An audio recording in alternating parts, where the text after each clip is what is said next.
So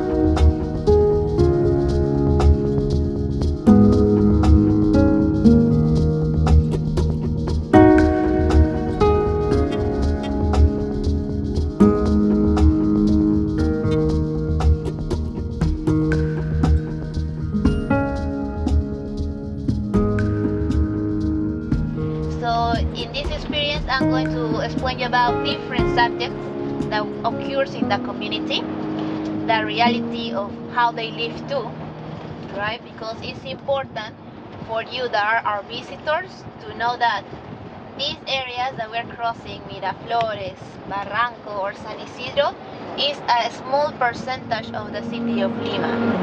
Of all Lima, we are talking that around 60% of the city lives in shanty towns. Okay, so it's more than the half of the city that live in shanty towns. And the reason is that during the 80s, 1980s, 36 years ago, we had a hard time with a terrorist group. This terrorist group, they were called the Shining Path, Sendero Luminoso. From one university, they had a professor. The professor, his name is Abismael Guzman. Abismael, he went to Europe. In Europe, he studied many things, but also he became communist. And when he returned to Peru, he wanted to change the way of government that we were having in that moment. The problem started when he gave guns to these young people. Okay, and with the guns, they went to different communities and they asked the families if their children were also wanted to participate in this group. But if the mom, the father say, no, my children are not going to participate in that, they will say, okay, no problem. But later during the night, they will return to kill the families of the community. So imagine living in those conditions. You cannot live because you're in the fear that tomorrow or in a week, a group is going to approach to your house to kill the family, to kill your children.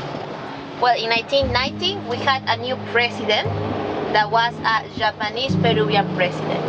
His name is Fujimori, okay? And Fujimori, he decided to put an end to the terrorist group. He captured the leader of the terrorist group that was here in Lima, in the district of Surquillo, in a house, like camouflaged, hidden from the public. And since that moment, the terrorist group disintegrated. And Fujimori, he took some money from the country, a lot of money actually from the country, and with that money, he went to Japan. And from Japan, you're not going to believe it, but he sent a fax to the Peruvian government saying, I'm not going to be the president anymore. So he renounced by fax. Wow. Okay, to being the president of Peru. So imagine in that moment, nobody believed it. They show us the fax, the paper saying, oh, his letter, he wrote a letter saying that I'm not going to be the president for this reason, this reason, this reason. So later, he went to Chile, and in Chile, we captured him. So right now, he's in jail here in Lima. He has been in jail for more than 10 years now, okay?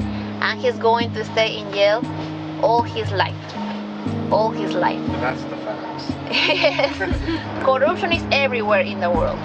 But the main problem here was because 3 years ago, people were doing more investigations, more research about this president, and they found out that he paid money to many doctors to sterilize women. Wow. Without their permission in the Andes, in the jungle, and to do experiments with them. Wow. So that's against the human rights. So because of that reason, he's going to stay there all his life too. I'm going to ask.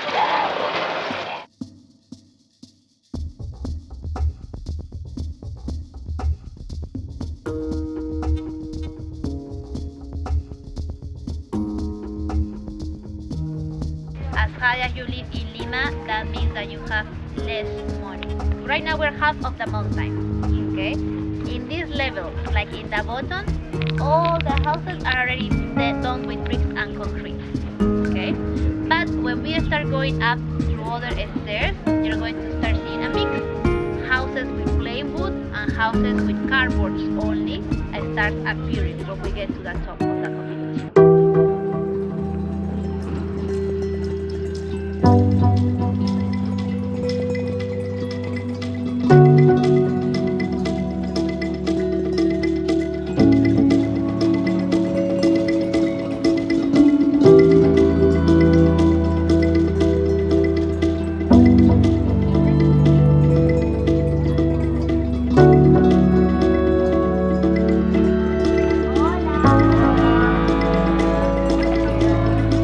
Muy bien, ¿cómo comes?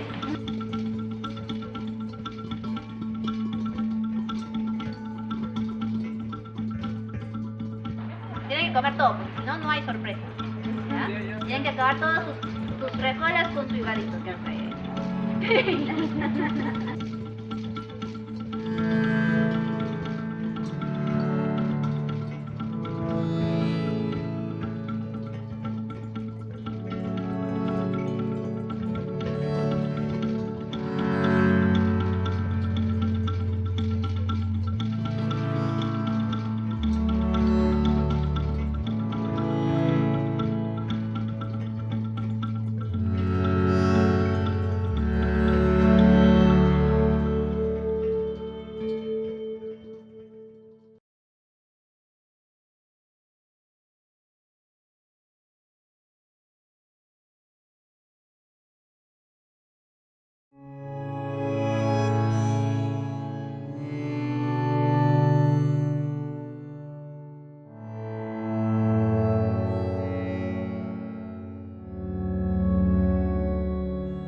Me gusta,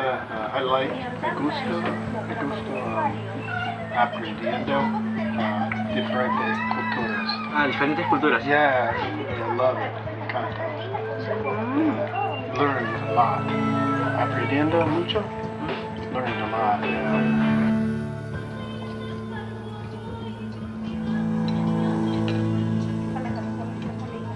Boy, look at that. Yo no quiero patines.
Oh my God.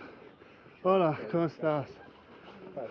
Un regalo para ti. Muchas gracias. También está practicando su español. Yeah, I mean, that's Yo me pronto a aprender. un regalo Muy grande. para ti. Uy, Dios. No tiene nada. Yo voy. Alto dijimos nosotros.